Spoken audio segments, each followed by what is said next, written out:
Time by Robert Smith, who will be bringing crab quiche. Elector. Robert Smith.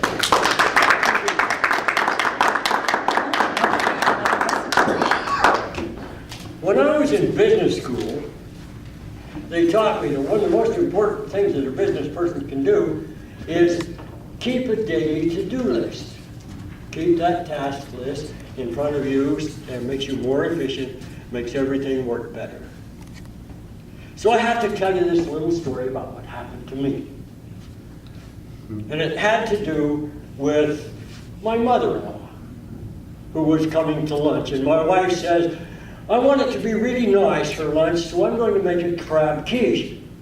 Would you please go to the grocery store and get me a can of crab and a pound of Swiss cheese? I said, of course I'll do that. And she says, do you want me to write a list? I said, 2 items? I don't need a list for 2 items. The grocery store is only 5 blocks away. I can remember 2 items for 5 blocks. So driving to the grocery store, I thought, wait, I need some stuff for my lunches. In those days, I always brown bagged it at work. So I went into the grocery store, and the first place I went was to the deli counter. I said, give me a pound of that sliced roast beef there. And no, wait a minute.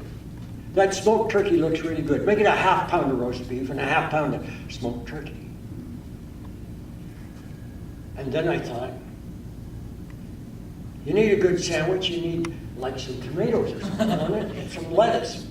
So I went around and I found some really nice tomatoes about this big, and was looking at the iceberg lettuce, and I thought, no, I want a little more adventurous. So I grabbed a bag of mixed salad. This gives you lots of different flavors on your sandwich. And then, of course, I had to go get mayonnaise. You know, it comes in all different flavors these days. Interesting stuff. It took me a while to pick one out that I really liked. And then, wait a minute, what was it that Linda wanted? Some kind of fish, I think. So I went over by where the canned meat was, and I found some Vienna sausages. Oh, they're lovely. They come in a little can like this, and you take a fork and you've got a sausage feast right there. That's all you need. So I got the Vienna sausages and then thought, wait a minute, for my sandwiches I need bread. So over to the bakery section, and I found some hoagie rolls and some Italian loaves and some French loaves, and it took a while to make a choice. I finally went home with the Italian loaf. So I got the bread, and then wait a minute. Linda wanted some kind of fish. So back to the canned meat aisle, and I found a can of oysters. And looking around, and there were some of those tiny little shrimps. You know, they really go good on the salad. You can even put them in a sandwich. They're nice. So, but crab, yeah, it was crab. So I got the crab, and then I thought, well, I'm ready to go home. But wait. I always like to have a piece of fruit in my lunch. I didn't get any fruit, so I went around and I found some fruit. And so finally, I decided, well, okay, I've got it. I've got everything I need for my lunches. I've got what Linda sent me to the store for. So I went to the checkout, and I checked out and drove home. Got home, walked in the house. I thought Linda would be so proud of me, but she looked at me like a sheep-killing dog. What took you so long? She says, an hour and a quarter. The store's only ½ mile away. She says, you took that long? And she started helping me unload all these bags of groceries I had. And she's going through it, and pretty soon she stops, and she gets the receipt, and she looks at the receipt for the groceries. $45, she says, and she goes down the list. She says, $45 over an hour at the store. Where's my Swiss cheese?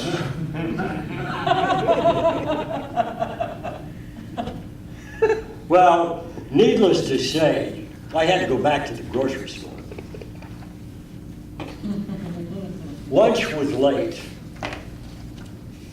My wife explained to my mother-in-law whose fault it was that lunch was late. And it was a good thing that I got a lot of lunch groceries because there was certainly no hot supper that night. We've all come to enjoy Robert's speeches. He's a perfect person to be working out of the entertaining speaker manual. His opening grabbed our attention. A to-do list. We all have to-do lists. Sometimes they're imaginary, that we think we've got everything on the list, and sometimes they're actual physical lists. Mother-in-law. I think some of us can relate to mother-in-laws and wanting to do something for our wife that seems so easy. Got our attention, drew us in. Good opening, excellent visuals. Robert builds a good speech by giving us visuals that draw us in, get our mind on the picture. Well, I've got to get this part for the sandwich, and that's why we're here in this part of the department store. Oh, you know, he's such an interesting character. Robert, one thing you might want to work on is using a little bit more of the stage. You do come up front here, you get us drawn in, you're careful to do good eye contact, but you stay a little bit rooted. You did turn to one department and then to the other. But if you could go over to the deli counter and let us visualize that deli counter with the smoked meat, and oh, there's the roast beef. You know, that roast beef does look really good. You know, I think that was a good choice. Might be a way to help open up your speeches. But you draw us in so well. You use twists by going to different departments of the store, and those twists kept us listening, kept us drawn in. One of your strongest assets is pulling us into the story.